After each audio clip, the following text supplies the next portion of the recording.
Hey there, if you're a beauty founder, wellness professional, or a healthcare provider building a brand, I made something special just for you. You already have the results, the credentials, the products, the testimonials, the loyal customers. You're credible. You've built something that works.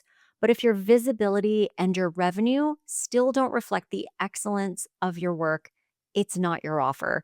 The online landscape has changed. The attention economy is fading. And the brands growing fastest right now aren't chasing algorithms, they're owning authority.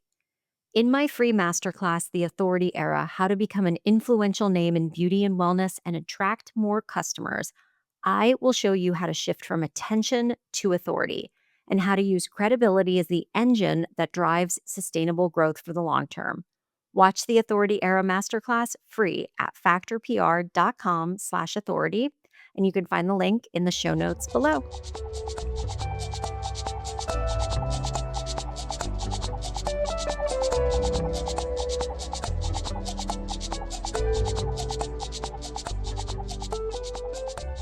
Many entrepreneurs that I know feel like they are running on fumes. And the funny thing is, it's not always because they're working too many hours. It's because they're working in too many directions at once. And here's the hidden cost. When you're pulled in so many directions, you don't just lose time, you lose money, you lose energy, and eventually you risk losing your health. My name is Rena Goodwin. I'm the founder and CEO of Factor PR, and according to my team, this is the most efficient place that they've ever worked. My clients say that we're the most organized and on top of everything too. And that's not by accident, my friends. It is by design. So today, I want to share the single biggest hidden productivity killer that I see inside businesses and the one simple hack that can save you hours of energy every week and help you build a business that doesn't burn you out. The hack is avoiding something called context switching. So let's start with, what exactly is context switching? Context switching is when you're constantly kind of bouncing back and forth between different types of tasks: client calls, emails, Slack messages, writing, social media, strategy, team check-ins, all the things throughout the day. And on the surface, it kind of looks like multitasking. It looks like productivity. But here's the truth. Multitasking, the myth of multitasking, isn't as beneficial as we think it is. Your brain isn't just doing two things at once. It's toggling back and forth. And that's costing us a lot of energy. Each time it toggles, we pay a tax. Research out of Stanford University found that frequent multitaskers actually perform worse on tests of attention and memory than people who focus on one thing at a time. Other studies show that the switching cost can eat up to 40% of our productivity time. That's like working a 40-hour week and losing 2 full days just to mental gear shifting. How many of you out there have been focused on a task, got pulled away, and then it just took you even more time to get back into that flow? This is what we're talking about. And I mean, no wonder we're all so tired. This really hit home for me when I looked back at how I used to run my own schedule.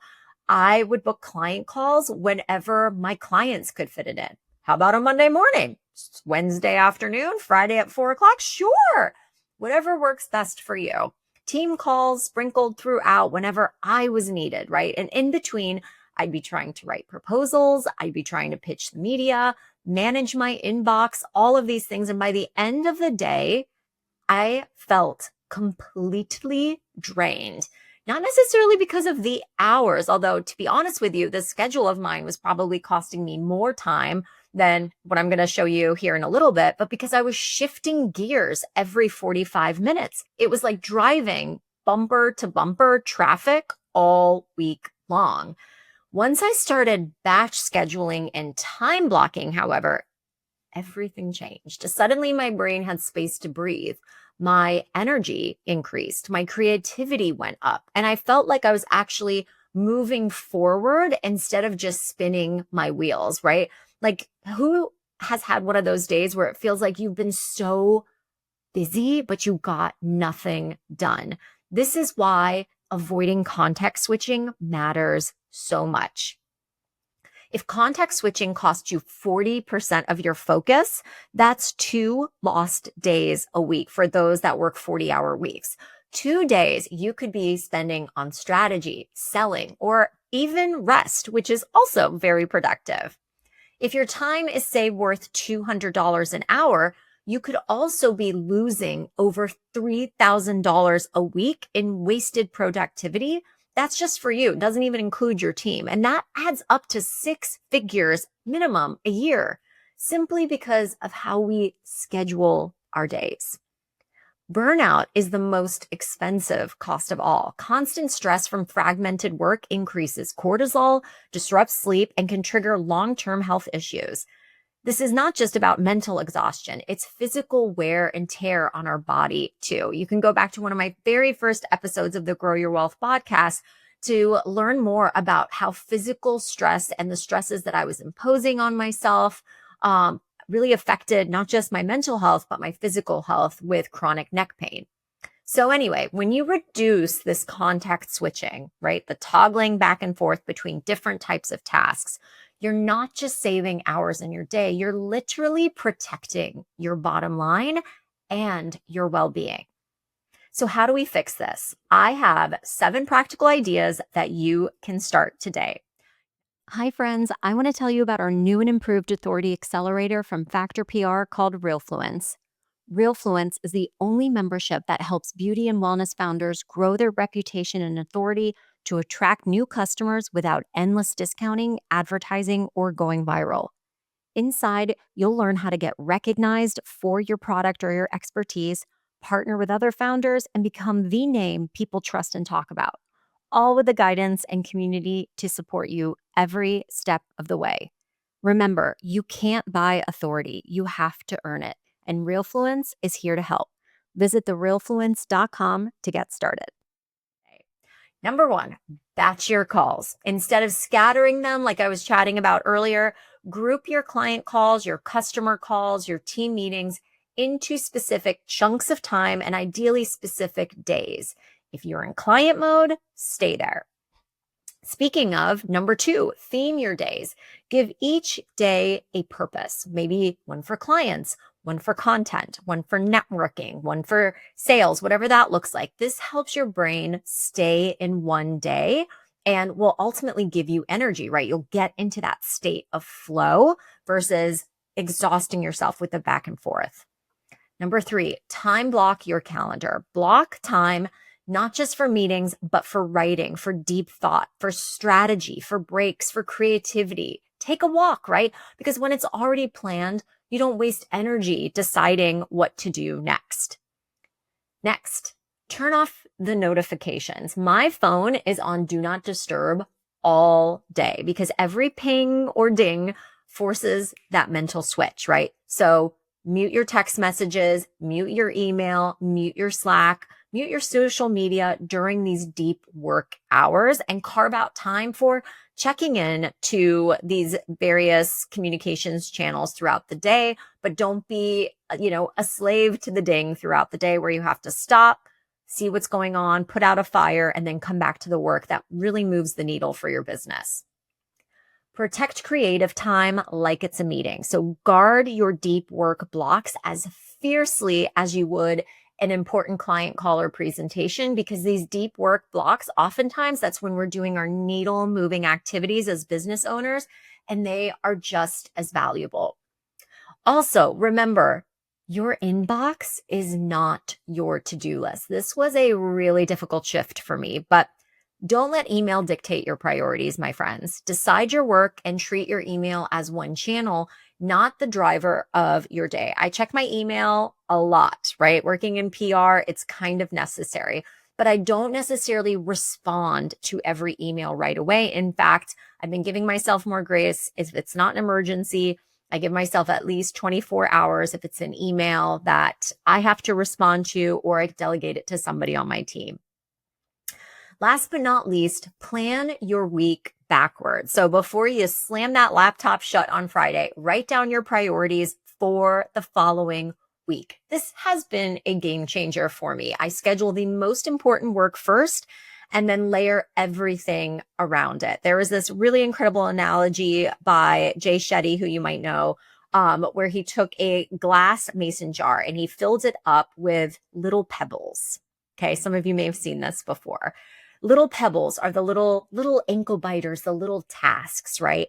And filled up this jar with the little pebbles and then couldn't fit the big rocks, right? So the big rocks are like the big priorities. The little pebbles are like the little tasks. When you fill up your jar, your energy jar with the little pebbles, with the little tasks, there's going to be no room to put the big rocks, right?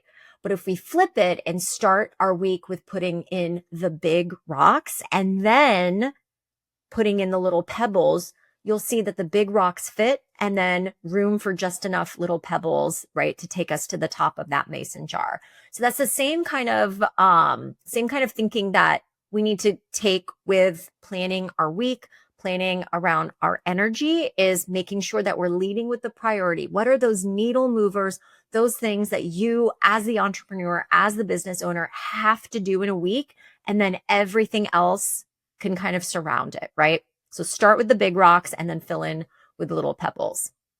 Next, I want to kind of pull back the curtain and show you how this works day to day in my business at Factor PR. So let's start with Monday. Monday are client call days.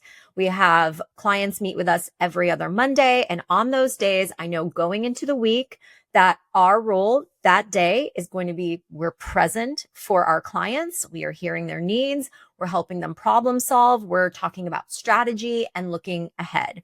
Those are Mondays. Tuesdays are similar. In the morning, we might have a few other client calls that are kind of coming off of Monday, but I also layer in team meetings in the afternoon so that me and my team are aligned internally as we get into our prime pitching time throughout the rest of the week, which is Tuesdays, Wednesdays, and Thursdays. Wednesdays, I personally shift into a different gear at this point. So I call this my connections day. This is when I meet with partners, when I spend time in the community or do relationship driven work like networking, writing, things like that. So the conversations that I'm having are different. The energy is different. And because I'm not trying to squeeze this between a client call and things like that, I really give it my full attention. And we're talking about way more productivity by focusing in my time on this deep, driven work versus, trying to squeeze it in between meetings throughout the week. Thursdays are my content and coaching days. So this is when I sit down to create, to teach, to put ideas out into the world and to connect with clients that I am coaching through the DIY PR project.